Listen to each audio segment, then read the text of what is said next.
तो सबसे पहले प्राणवायु। तो प्राणवायु वायुर्यो वक्त्रम संचारी सब प्राणो नाम देत्रक, कि वो वायु जो वक्र में संचार करती है, प्राणधारियों के प्राण का कारण है। ठीक है। और देह को बनाए रखती है। सो अन्नम प्रवेशते अंता, तो मेन काम है इसका अन्न को अंदर प्रवेश कराना शरीर के। और प्राणश्चाप्य अवलंबते, प्राणों का अवलंबन करती है, यानी प्राणों को बनाए रखती है। प्रायशः क्रूते दुष्टो, जब दुष्ट हो जाती है प्राय, तो कौन सा रोग करेगी? हिक्का श्वास आदि कान गदा, हिक्का श्वास आदि रोग। नेक्स्ट देखेंगे उदान वायु। तो नाम से पता चल रहा है उदान। तो कोई पूछे कहाँ रहती है और कौन से रोग करती है, देखो नाम है उदान, ऊपर ही रहती है, यानी यस्तु ऊर्ध्वम उपैति, शरीर के ऊपरी हिस्से में। प्लस कह रहे हैं पवनो उत्तमा, कि सभी वायु में उत्तम है। क्यों? क्योंकि सुश्रुत का श्लोक है ये। मैंने कहा ना सुश्रुत निदान के श्लोक है, और सुश्रुत की उदान वायु श्रेष्ठ है, उसके आश्रित हमारा बल होता है। फिर काम क्या करेगी? अब ऊपरी हिस्से में रहती है। आप पढ़ोगे तो ऐसा मिलेगा मेनली कि गले में रहती है, अगर कुछ जगहों पे आप देखोगे, है ना। तो मतलब गले में रह के क्या करती हो भाई? हमारा जो पूरा वोकल कॉर्ड है, वोकल सिस्टम है, उसमें यही है, गले का स्थान है जहां से हम बोलते हैं ना।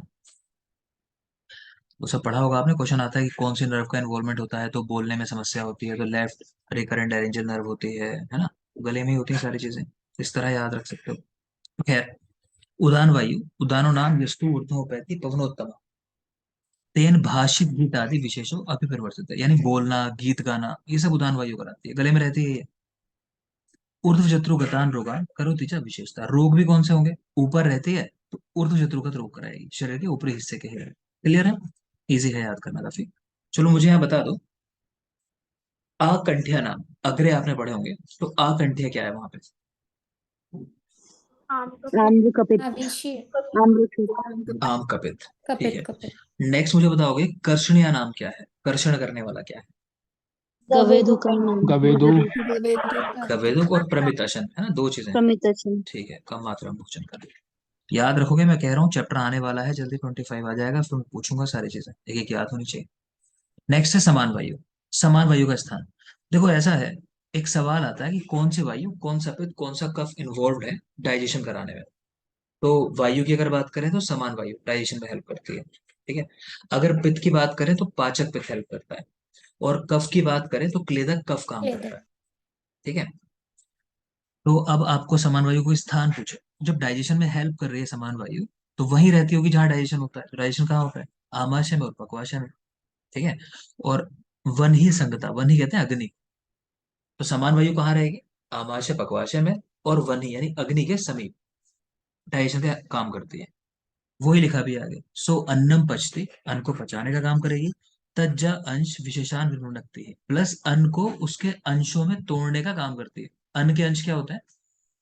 जब हम कुछ खाते हैं ना, तो वो डाइजेस्ट होता है, उसके दो हिस्से बन जाते हैं। एक बनता है प्रसाद भाग, और एक बनता है किट भाग।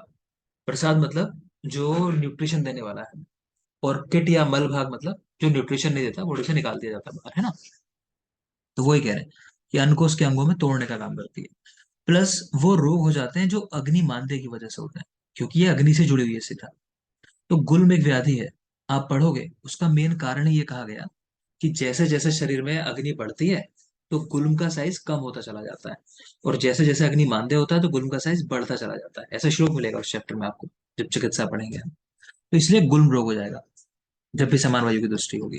अग्निसार तो सीधे अग्नि से जुड़ा हुआ है। और अतिसार में भी आप पढ़ोगे, अतिसार का कारण भी यही होता है, अग्निमान। ठीक है। तो गुल्म, अग्निसार और अतिसार, ये रोग हो जाते हैं।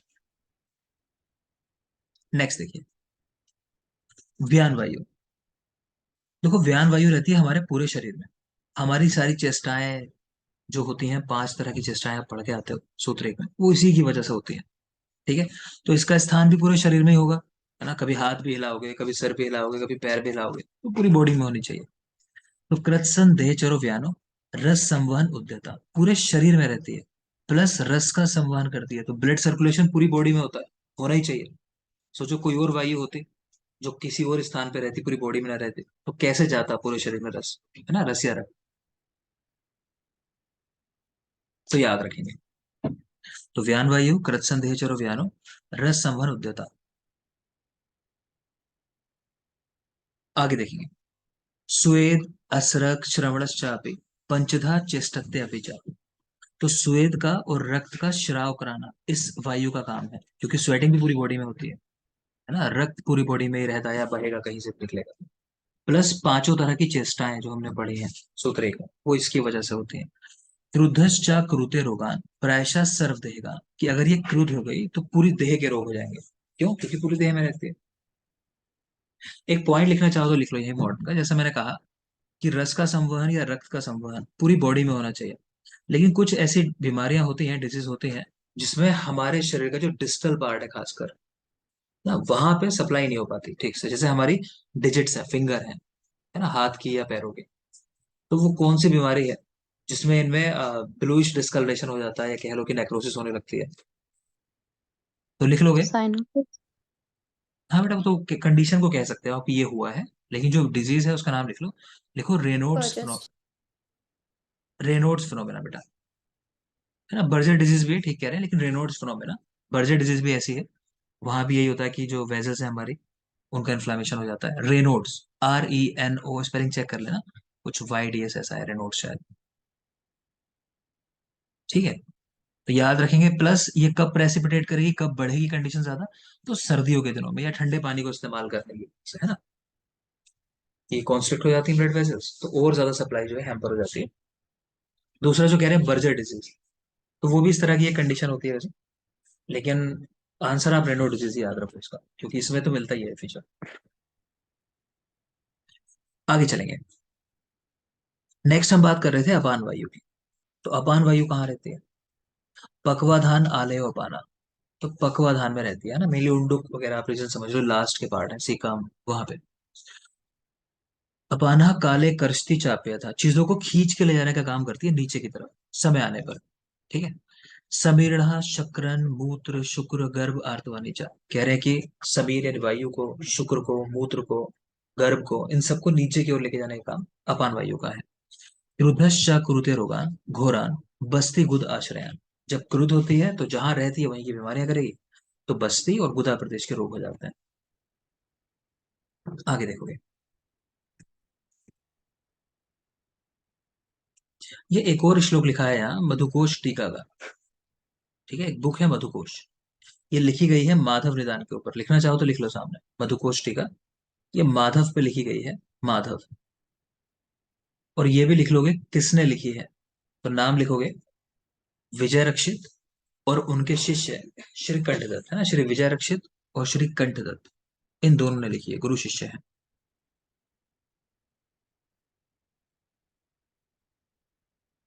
विजय रक्षित और श्री कंठदत्त। ठीक है।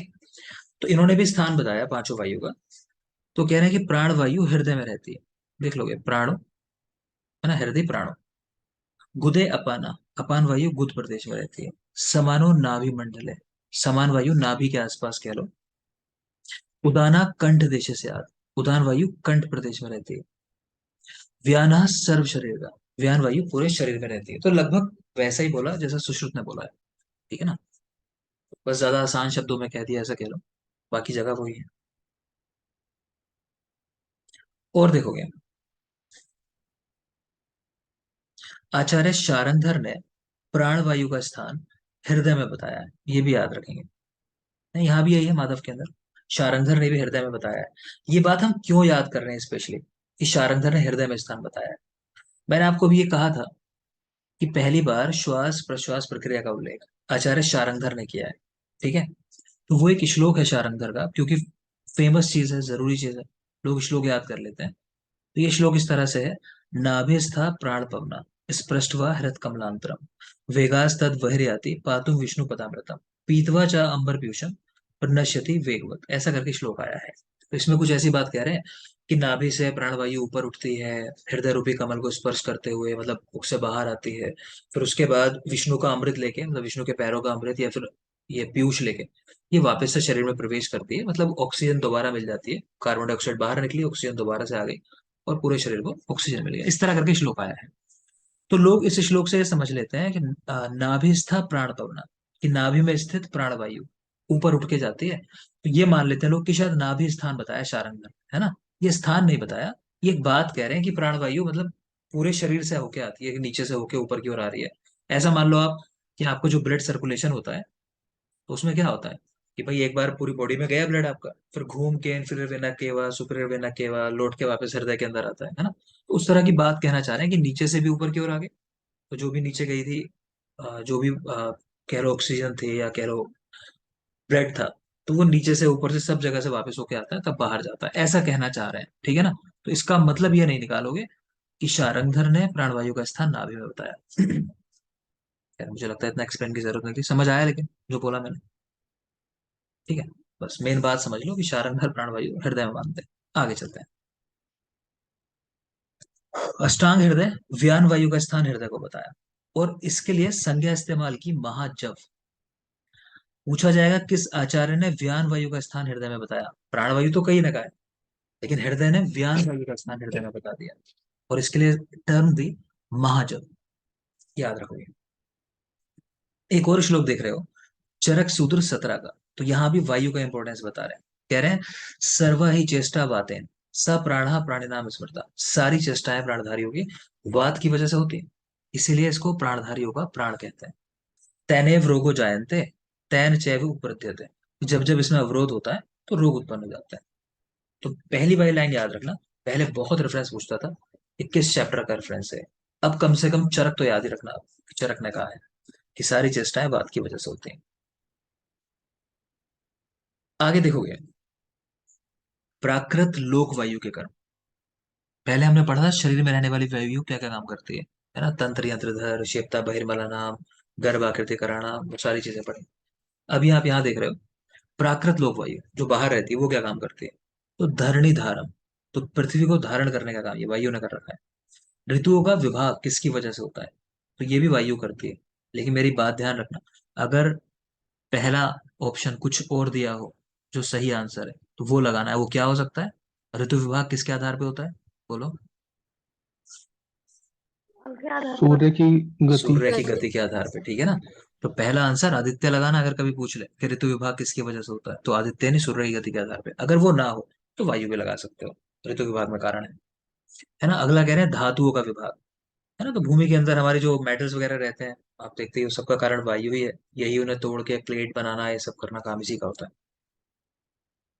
नेक्स्ट देखेंगे, आचार्य शारंगधर, उन्होंने कहा कि रंजक पित्त का स्थान यकृत होता है, लेकिन रस का रंजन जो है वो हृदय में होता है।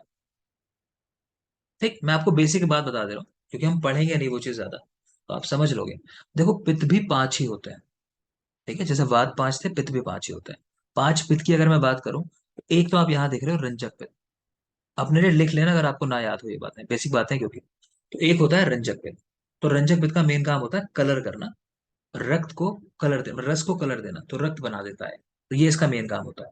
तो ये कहाँ रहता है, यकृत में रहता है, शारंगधर के अनुसार। सुश्रुत ने यकृत प्लीहा कह दिया, यकृत प्लीहा में रहता है।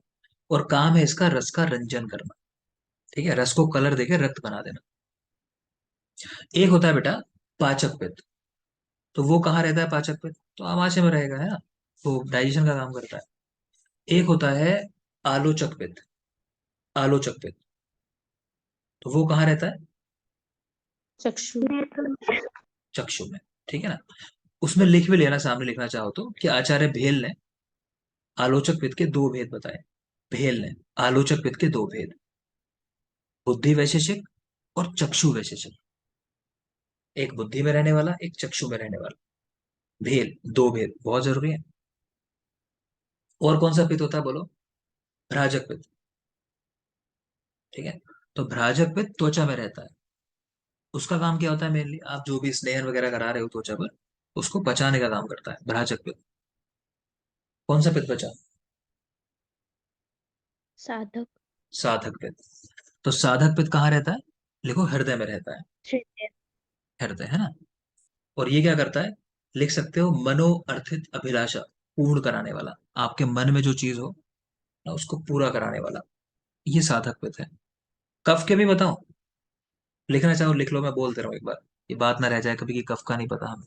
लिख लो। तो कफ के भी पांच ही भेद होते हैं, कफ के भी पांच भेद। तो फर्स्ट लिखोगे, नाम बोलते जाओ, मैं जगह बताता रहूंगा।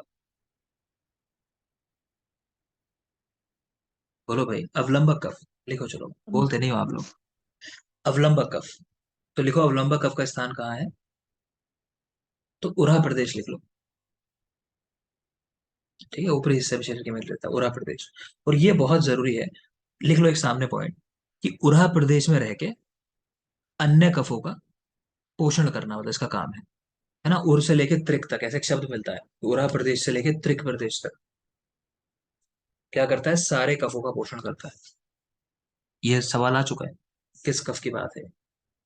तो अवलंबक कफ। दूसरा लिखोगे क्लेदक कफ। ये तो जानते ही हो आप, कहाँ रहेगा, आमाशय में रहेगा, है ना। पाचन में हेल्प कर रहा है या क्लेदन कर रहा है अन्न का, ऐसा कह लो। क्लेदक कफ नाम ही है। एक होता है श्लेषक कफ। श्लेषक, ये कहाँ रहता है, संधियों में। सन- ज्वाइंट जो है वहां रहता है, तो उनका इजी जो मूवमेंट है जॉइंट के, वो कराने का काम करता है श्लेषक कफ। और बोलो नाम कौन सा कफ बचा। बोधक। बोधक। बोधक कफ कहाँ रहता है, जीवा में। लोग बहुत कंफ्यूज होते हैं, बोधक कफ सिर में लगा देते हैं, याद रखना बोधक कफ जीवा में। तो क्या काम करेगा, रस का ज्ञान कराएगा। ठीक है, और लास्ट है तर्पण कफ या तर्पक कफ। तर्पक, वो रहता है सिर में, तर्पक कफ।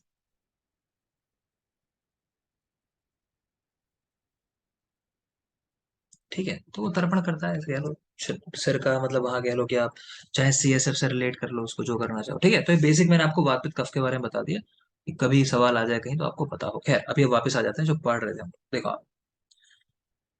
तो आचार्य शारंगधर ने कहा कि भाई रंजक पित्त रहता तो यकृत के अंदर है, लीवर के अंदर, लेकिन ये जो रस को कन्वर्ट करके रक्त बनाता है, ये काम कहाँ होता है, हृदय में होता है। याद रखना, तो रस का रंजन हृदय में। इसी तरह शारंगधर ने कहा कि उदान वायु का स्थान कंठ है, लेकिन इसका आधार क्या है, मतलब कहाँ से शुरू होता है, फुफ्फुस। इवन आप जब वो पढ़ोगे ना कभी, आ, कि साउंड कैसे हम प्रोड्यूस करते हैं, हम बोलते कैसे हैं, तो आप उसमें पढ़ोगे कि बोलने के लिए जो हमारा साउंड क्रिएट होता है, वो पहले हमारे लंग्स से एयर जो है ऊपर की ओर जाती है, ठीक है, ट्रैकिया के थ्रू। उसके बाद हमारा जो वोकल कॉर्ड है यहाँ पहुंचती है ना। फिर टंग, ये नोज, टीथ, लिप्स, इन सब का इन्वॉल्वमेंट होता है। तो वो पूरी एक प्रोसेस है। आर्टिकुलेशन कैसे होता है आप पढ़ोगे कभी, अगर एक टॉपिक है, बोलने की प्रोसेस कैसे होती है।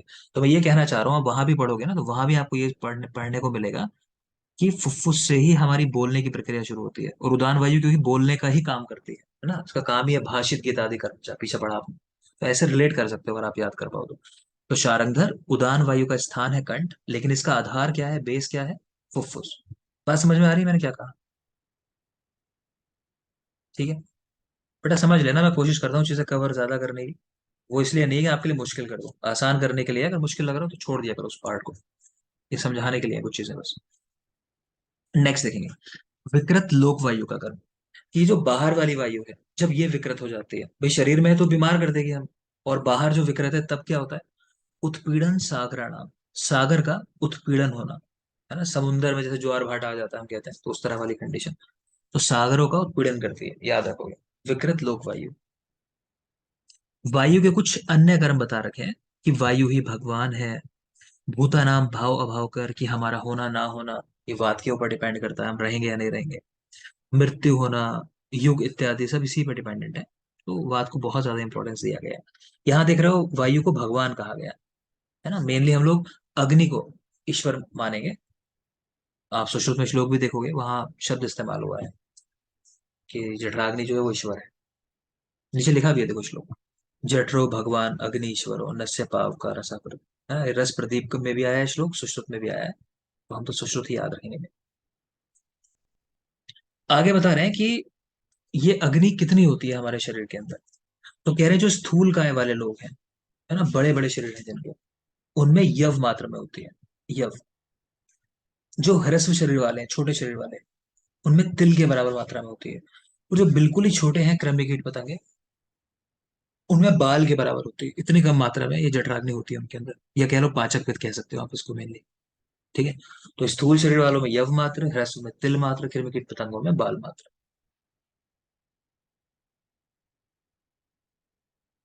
ये जो आप देख रहे हो कफ के काम, क्लीवता, है ना, तो क्लीवता कफ की वजह से होती है, कह रहे हैं बुद्धि, ये भी इसका काम बता रखा है, कोई खास नहीं, आप छोड़ो। ये देखो, चरक सूत्र 18 में अगर आप देख सकते हो तो वात, पित्त और कफ के प्राकृत कर्म बताए हुए हैं। याद तो एटलीस्ट कर ही लेना, किस चैप्टर में वात पित्त कफ के प्राकृत कर्म बताए हैं। तो चरक सूत्र 18 में बताए हुए हैं, बिल्कुल लास्ट में जाके देखोगे तो वहां आपको मिल जाएंगे। मैं एक काम करता हूँ, मैं अभी ना आपके साथ बुक शेयर कर रहा हूँ, अगर आपके पास बुक नहीं है ना तो अभी सबको मिल जाएगी। तो आप कहाँ कहाँ फंसते हो, मान लो आपको बुक की कोई चीज चाहिए तो आप ले सकते हो। चरक सूत्र की एक पीडीएफ आपको भेज रहा हूँ, तो अभी आ जाएगी आपके पास, ठीक है।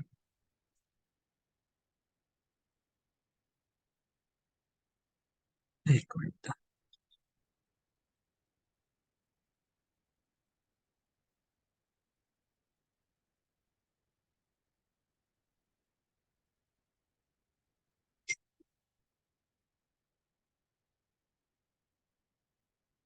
कि आप लोग फिर मांगते रहते हो और कई बार ध्यान नहीं रहता है।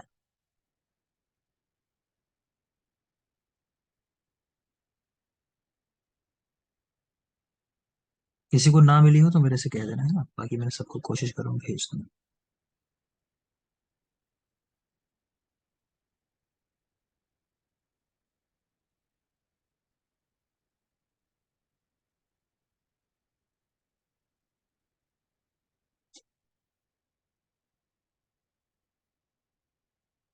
ठीक है बेटा, सबको मैंने लगभग भेज दी है, किसी को ना आई हो तो मुझसे मांग लेना, है ना। बुक आपको भेज दी है तो आप वहां देख लेना। जैसे आप लोग महाकषाय भी पूछ रहे थे, है ना, तो इसमें सब कुछ है नोट्स के अंदर, तो आप इसमें देख लेना, बुक की पीडीएफ है।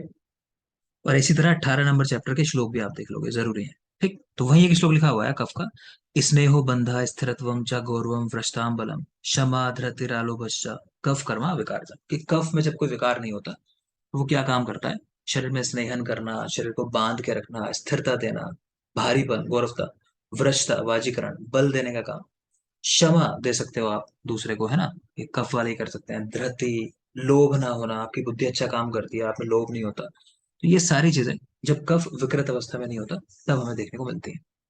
आगे देखोगे, कह रहे हैं जब भी वात पित्त कफ में कोई विकृति आ जाती है ना तो उससे विपर्य हो जाता है। विपर्य मतलब रोग हो जाता है, जब भी ये वात पित्त कफ अपने प्रमाण से घटते या बढ़ते हैं।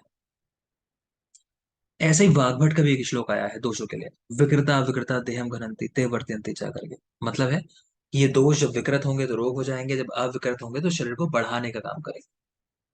ठीक है, आगे देखो।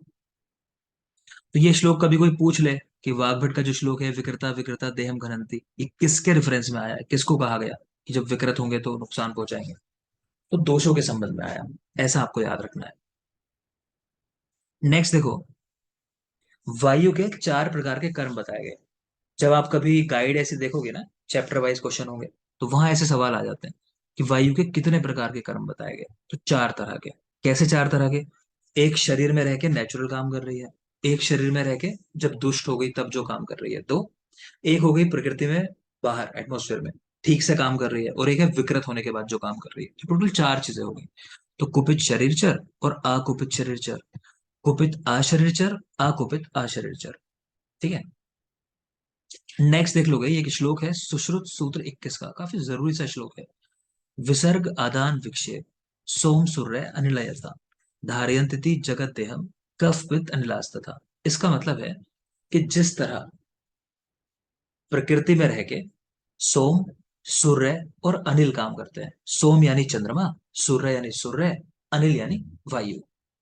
ठीक है, उसी तरह शरीर में रह के ये कफ, पित्त और वायु काम करते हैं, कफ पित्त अनिलस्तथा। यानी सोम का काम, चंद्रमा का काम कफ करेगा, सूर्य का काम पित्त करेगा, अनिल यानी वायु का काम अनिल ही करेगी, वायु ही करेगी शरीर के अंदर। अब कह रहे हैं इनके काम होते क्या है, तो वो सामने लिखे हुए हैं, विसर्ग आदान विक्षेप। जानते हो ना कि सोम जो होता है चंद्रमा, वो विसर्ग का काम करता है, बल देने का काम करता है। पढ़ा था आपने विसर्ग काल, बात की 3 ऋतु है, चंद्रमा उसका देवता है। ठीक, फिर दूसरा काम है आदान, बल लेने का काम कौन करता है, तो बोलो कौन करता है, सूर्य। सूर्य, है सूर्य। ना। तो वैसा ही काम पित्त करता है। इसको आप अगर मॉडर्न में चाहो तो कैटाबोलिक प्रोसेस कह सकते हो, है ना, कैटाबोलिक, जो शरीर को कम करने का काम करती है। तो वो काम पित्त से होता है या सूर्य से होता है। और तीसरा है विक्षेप, चीजों को फैला देना, है ना, एक चीज है उसको ले जाके दूसरी जगह देना। ये काम प्रकृति में भी वायु करती है, शरीर के अंदर भी वायु करती है। तो ये रेफरेंस थोड़ा सा याद रखोगे, और ये फंक्शन भी इस तरह से याद रखना। कोई डाउट? चैप्टर फिनिश हो गया। किसी का कोई डाउट है इस चैप्टर से रिलेटेड तो पूछो। नहीं? सर प्राकृत लोक वायु के कर्म समझा दीजिए। प्राकृत वायु के कर्म, ठीक है, यस सर। बता रहा हूँ।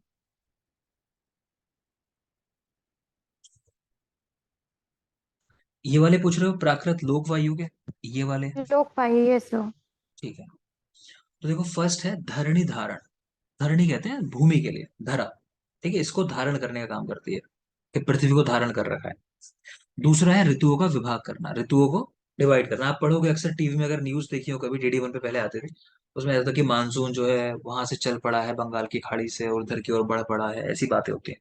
तो मानसून को लेके आना जाना वो काम सारा वायु ही करती है, उसी के हिसाब से ऋतुएं आती हैं, तो ऋतुओं का विभाग। तीसरा है धातु विभाग, धातुओं को अलग अलग करना। ऐसा क्यों होता है दुनिया में, कहीं गोल्ड है जमीन में छिपा हुआ, है ना, कहीं पेट्रोल है, कहीं गैसेस हैं, तो ये सब काम वायु नहीं कर रखा है जमीन के नीचे, वो तोड़फोड़ करती रहती है, अपना काम करती रहती है। तो धातुओं का विभाग करना, तो बस यही चीजें हैं, धरणी धारण, ऋतु विभाग, धातु विभाग। ठीक है, आगे चलेंगे, चलो। तो नेक्स्ट है बेटा चैप्टर नंबर 13। काफी जरूरी सा चैप्टर है, चैप्टर का नाम है स्नेह अध्याय। देखो, तो एक तो आपको बात पता है, उसका जवाब दे दोगे पहले, कि पुनर्वसु आत्रेय की माता का नाम क्या था? प्रभाग। चंद्र। अच्छी बात है, चंद्रभागा। चलो। चंद्र। किसी ने चंद्रभागा। चंद्र बोला, किसी ने भागा बोला, है ना, तो चंद्रभागा है, ठीक है। दोनों मिलके सही जवाब है, चंद्रभागा, ठीक है। और वो कहाँ बताया गया है, ये जो चैप्टर है 13 नंबर चैप्टर, इसके बिल्कुल लास्ट में आपको एक श्लोक मिलेगा। अब तो आपके पास है बुक, तो उसमें देख भी सकते हो। 13 नंबर चैप्टर लास्ट श्लोक है चंद्रभागा। तो स्नेह अध्याय। अब देखो होता क्या है, आप जब पंचकर्म शुरू कराते हो, ठीक है, उसके कुछ चीजें पहले कराई जाती हैं, कुछ चीजें बाद में कराई जाती हैं। जो चीजें हम पहले कराते हैं पंचकर्म करने के, पंचकर्म क्या होता है मेनली, वमन हुआ, विरेचन हुआ, आपकी बस्तियां हुई, है ना, फिर नस्य कह लो चाहे रक्तमोक्षण कह लो, अलग अलग आचार्यों के अनुसार, तो वो चीजें हुई। तो ये पंचकर्म होते हैं 5 प्रोसेस में। इनके पहले जो चीजें कराते हैं उनको बोला जाता है पूर्व कर्म। ये जो 5 मेन चीजें हैं इनको बोला जाता है प्रधान कर्म। इनके बाद जो चीजें कराते हैं, जैसे कई बार धूमपान कराते हैं हम लोग, है ना, या फिर कह लो कि एक संसर्जन क्रम की बात आती है, कि ये चिकित्सा करने के बाद आपको किस तरह का भोजन लेना है, तो वो सारी बाद वाली चीजें जो है वो कहलाती है पश्चात कर्म। क्लियर है? तो हम 13 और 14 नंबर चैप्टर के अंदर स्नेहन और स्वेदन पढ़ेंगे। यहाँ स्नेहन, अगले में स्वेदन। ये दोनों चीजें मेन आती हैं पूर्व कर्म के अंदर। पंचकर्म कराने के पहले आपको स्नेहन स्वेदन कराना होता है। 15 नंबर चैप्टर से आप देखोगे, वहां से मेनली रोगी की बात आ जाएगी, तो वहां वमन विरेचन सब शुरू करा देंगे। अब क्योंकि 15 नंबर चैप्टर से मेनली पेशेंट की बात आएगी, कि उसको रोकना है, अब संभालना है। तो आप देखते हो चरक संहिता में हमने सवाल पढ़ा था कि आतुरालय का उल्लेख किस चैप्टर में आया है, तो कहाँ पर आया है? 15 में। 15 में। सूत्र 15 में, सूत्र है ना बेटा, वो इसीलिए आया है कि वहां पे मेनली फिर रोगी से रिलेटेड बातें हों। तो देखते हैं अभी चैप्टर के अंदर। तो चैप्टर है स्नेह अध्याय। तो पहला जो पॉइंट लिखा है ना 25, वो लिखा है कि इस चैप्टर में कुल 25 प्रश्न पूछे गए। क्योंकि चरक संहिता कैसे लिखी गई, कि गुरु और शिष्य बैठे हुए हैं, शिष्य सवाल पूछ रहे हैं, गुरु जवाब दे रहे हैं। अब जितने सवाल उतना ही ज्यादा ज्ञान उधर से आ रहा है। तो 25 सवाल इस चैप्टर में पूछे गए। ठीक। एक यहाँ कोड लिखा हुआ है कि आस्था ने केवल मर नहीं पिया, ये क्या लिखा हुआ है ये बता देता हूँ आपको। देखो ऐसा है कि इस चैप्टर के अंदर ना स्नेह की प्रविचारणाएं पढ़ेंगे हम लोग। स्नेह की प्रविचारणाएं वो क्या होती हैं? आपको पेशेंट को स्नेह देना है, मान लो कि आपको घी खिलाना है ना। और मान लो घी, मैंने कहा कि इस पेशेंट के लिए घी की मात्रा है कि आपको 10 चम्मच घी खिलाना है। तो सोच के अजीब लगेगा, कैसे खाएंगे, जो लोग डेली खाते हैं वो भी अजीब सा फील करेंगे 10 चम्मच घी खाने के नाम से। ठीक। तो आचार्यों ने क्या कर दिया, बताया कि भाई सीधे घी मत दो आप, पेशेंट नहीं खा पाएगा, दिक्कत पड़ेगी उसको। तो एक काम करो कि उन्होंने कुछ रेसिपी बता दी, है ना, जैसे आजकल मास्टर शेफ में नई नई रेसिपी लाते हैं, तो यहाँ पे अपने यहाँ बहुत सारी रेसिपी बता दी। तो उन रेसिपी की संख्या है, आप देखोगे तो टोटल 64 है वो रेसिपी। 2 नंबर मिलेंगे, एक 24 मिलेगा देखने को, एक 64 मिलेगा। 24 या 64, दो बताइए ऐसे करके, कि ये रेसिपी है, आप इनके अंदर स्नेह मिलाओ और खिला दो। ठीक है। तो उन 64 रेसिपी में एक दो बार सवाल ऐसा आया हुआ है कि इनमें से किस कल्पना का उल्लेख नहीं किया। तो वहां पे आस्थापन, कवल, मंड और पेया, इनका उल्लेख नहीं हुआ, इस पे सवाल आया हुआ है, तो इसीलिए हमने कोड की तरह याद कर लिया, वैसे ज्यादा रेलिवेंट नहीं है अभी याद करना, आपका मन है करना चाहो तो याद कर लो कि आस्थापन, कवल, मंड और पेया इन कल्पनाओं का उल्लेख नहीं है। तो इसके लिए कोड है कि आस्था ने केवल मंड नहीं पिया। आस्था यानी आस्थापन, केवल यानी कवल, मंड यानी मंड, नहीं पिया मतलब पेया, तो इनका उल्लेख नहीं है। ठीक है। प्लस ये चीजें आपने इतिहास के साथ ही पढ़ ली होंगी, चरक संहिता में सांख्य शब्द कुल 5 बार आया है। बन्हीवेश अग्निवेश का पर्याय है। ठीक है। स्नेह की योनियां कितनी होती हैं, अब मेन चीजों पे आते हैं।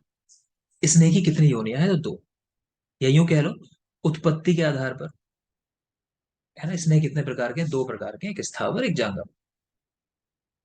स्थावर मतलब जो वनस्पतिक आप स्नेह इस्तेमाल करते हो, पहले घरों में बहुत यूज होता है डालडा घी, सब लोगों ने देखा होगा, है ना। तो वो डालडा घी जो था वो स्थावर स्नेह था मेनली, वो घी बनाया करते थे, इससे बनाते थे, या फिर बहुत सारे तेल है मान लो, है ना, तो वो भी ऐसे ही बनते हैं। और दूसरे होते हैं जांगम स्नेह, इसमें मेनली आ जाते हैं कि फैट हुआ जैसे वसा, ठीक है, मज्जा है वो भी यहीं से मिलती है, घी है वो भी यहीं से मिलता है। क्लियर है। तो स्थावर और जांगम दो सोर्स है हमारे। अगर पूछे स्नेह कितने होते हैं, तो स्नेह चार होता है, स्नेह की योनि दो होती है, ठीक है ना। स्नेह चार है, घी तेल वसा मज्जा। तो सबसे पहले तिल का तेल। तो आप बेसिक बात जान लो, अगर आपसे कभी पूछा जाए कि सभी तेलों में सबसे प्रधान तेल कौन सा है, सबसे अच्छा तेल कौन सा है, तो उसका आंसर लगाना है आपको तिल का तेल। क्यों? इसमें अनसैचुरेटेड फैटी एसिड्स होते हैं, है ना, अनसैचुरेटेड। अनसैचुरेटेड फैटी एसिड अच्छे होते हैं। अगर आपको नहीं पता, एक दो बेसिक चीजें हैं जान सकते हो। देखो हमारे शरीर के अंदर ना ट्राइग्लिसराइड जैसे आपने देखा होगा बढ़ जाते हैं जब भी कहते हैं कि लिपिड प्रोफाइल गड़बड़ाया मिलेगा आपको, तो ट्राइग्लिसराइड्स बढ़े हुए मिलेंगे। तो ट्राइग्लिसराइड्स क्या होते हैं, ये फैट की स्टोरेज फॉर्म होती है हमारे शरीर में। फैट जो स्टोर होता है ना वो ट्राइग्लिसराइड के रूप में स्टोर होता है। ठीक है। अब जब आप जांच कराते हो तो उसमें आपको एक एचडीएल मिलते हैं, एक एलडीएल मिलते हैं। एचडीएल और एलडीएल, नाम शायद दोनों का सुना होगा आपने। तो इनमें से ना जो एचडीएल है ये अच्छे होते हैं, हाई डेंसिटी लाइपोप्रोटीन्स, और ये जो है लो डेंसिटी लाइपोप्रोटीन्स ये अच्छे नहीं होते। तो जब आप अनसैचुरेटेड फैटी एसिड लेते हो ना, अनसैचुरेटेड, तो एचडीएल बढ़ता है और एलडीएल कम होता है, जो हमें चाहिए, हम चाहते हैं ऐसा ही हो। एचडीएल अच्छा होता है, याद रखना। ठीक। एलडीएल को बैड फैट भी कहते हैं, बैड फैट। एसडीएल को गुड फैट भी कहा जाता है, चाहे तो लिख लो, उससे आपको ध्यान रहेगा कौन सा अच्छा होता है। एसडीएल को गुड फैट कहते हैं, एलडीएल को बैड फैट कहते हैं। ठीक है। तो यही करते हैं अनसैचुरेटेड फैटी एसिड्स। तो बस इसको याद रखना। तो तिल तेल के अंदर यही होता है, अनसैचुरेटेड फैटी एसिड्स, यही कारण है इसको सबसे अच्छा कहा जाता है। क्लियर है, कोई डाउट? चलो आगे देखते हैं फिर। तो तिल का तेल श्रेष्ठ है, लेकिन किस लिए? प्रयोग करने के लिए नॉर्मली। लेकिन अगर कोई कहे कि विरेचन कराने के लिए श्रेष्ठ कौन सा तेल होता है, तो एरंड का तेल श्रेष्ठ होता है। अब देख लो ये श्लोक में यही बात लिखी हुई है, कह रहे हैं सर्वेशाम तेल जाता, तिल तेलम विशिष्यते, कि सभी तेलों में तिल का तेल विशिष्ट है, सबसे अच्छा है। बलार्थे स्नेहने चाहिए, यहाँ तक पूरा होता है कि बल देना हो शरीर को या स्नेहन कराना हो, तो तिल का तेल श्रेष्ठ है, यहाँ तक है पहला हाफ। फिर है चा अग्रयम एरेंडम तू विरेचन, कि अगर आपको विरेचन कराना है तो एरेंड का तेल श्रेष्ठ है। फिर आगे कह रहे हैं कि एरेंड का तेल, इसकी अधिकतम मात्रा कितनी होती है, कितनी मात्रा दी जा सकती है, तो 5 पल तक की मात्रा, समझ रहे हो। तो ये लगभग आपकी रफली होगी 250 ml के आसपास, 250 ml रफली, अगर मैं बात करूं तो सोचो इतनी मात्रा दे सकते हैं। और मैं जानता हूं ऐसे पेशेंट्स को जो लेते हैं इतना इतना, मतलब विरेचन जब कभी उनको नहीं होता, कई दिन ऐसा है कि कॉन्स्टिपेशन हुआ, हफ्ते हफ्ते भर पेट साफ नहीं हुआ, तो उन्होंने इतनी मात्रा ले लिया, आके मुझे बताया, और उनको लाभ हुआ, है ना। लेकिन वो ये सावधानी से यूज नहीं कराना सब में। आगे देखेंगे आम वात में एरंड का तेल।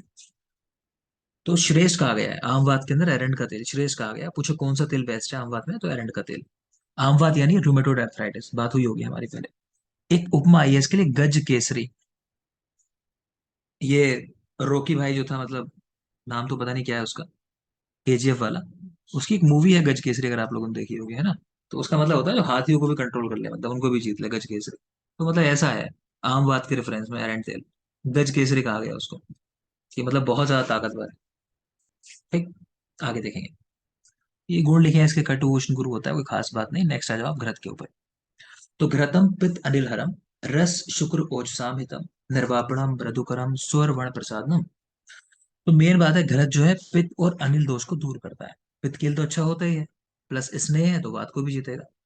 रस के लिए, शुक्र के लिए अच्छा है, प्लस ओज के लिए अच्छा है। ये बहुत जरूरी बात है, बिल्कुल याद रखेंगे। ओज सामहितम, निर्वापणम, ऋतुकरम, स्वर वर्ण प्रसादनम। ये नॉर्मल बातें, इतनी खास नहीं है। आगे देखोगे, कह रहे हैं, काश्यप ने घृत के लिए लिखा है शुक्र योनि विशोधनम। ये जरूरी बात है। यहाँ क्या हुआ है, काश्यप ने ना एक स्टेप पहले मान लिया गुण। जैसे आप चरक में पढ़ोगे तो ये चीज तेल के लिए लिखी हुई है। आप देखो, लिखा है यहाँ पर तेलम योनि विशोधनम लास्ट में।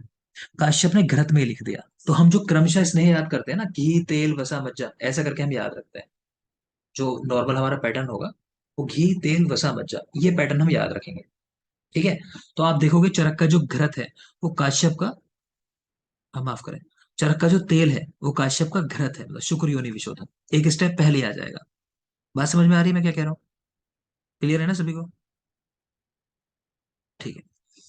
तो काश्यप ने इसके लिए लिखा शुक्र योनि विशोधनम, तो ध्यान रखेंगे। फिर तेल पे आ जाओ। मारुतगनम, नाचा श्लेष्म वर्धनम, बल वर्धनम चा। कि वायु को हरता है, श्लेष्मा को नहीं बढ़ाता, बल को बढ़ाता है। नॉर्मली जो चीजें वात का शमन करती हैं वो ऐसे करती हैं कि कफ को बढ़ा देंगी। तो जब कफ बढ़ जाएगा, वात का खुद ही शमन हो जाएगा। ठीक है ना? लेकिन तेल की एक खासियत है कि कफ को नहीं बढ़ाता। ये कह रहे कफ को भी नहीं बढ़ाएगा और तब भी वात को जीतने वाला है। तो कायदे में दोनों दोषों को जीतता है, वात को भी और कफ को भी। वात और कफ दोनों को जीतने वाला स्नेह है। ठीक है। त्वचम उष्णम स्थिरकरम तेलम योनि विशोधनम। ये आपको पता है कि चरक का तेल है योनि विशोधन, इसीलिए काश्यप का घृत है योनि विशोधन।